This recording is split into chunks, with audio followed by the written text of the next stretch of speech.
ጠለው ከጀመርነው የሚቀጥል ፕሮግራም ነው።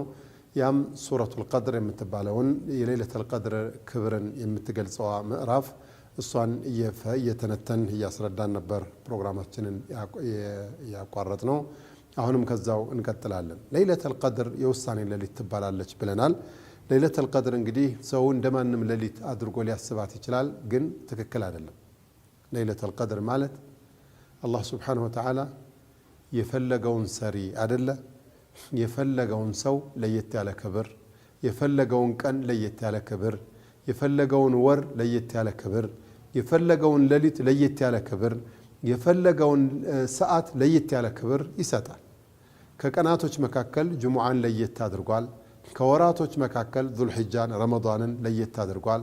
ከሌሊቶች መካከል 10 ሌሊቶችን ወልፈጅሪ ወለያሊን 10 እንዳለው ወይም ደግሞ ሌሊቱል ቀድርን ክብር አላህ ሱብሓነሁ ወተዓላ ሰጥቷል። ክብር ከተሰጣቸው ትልልቅ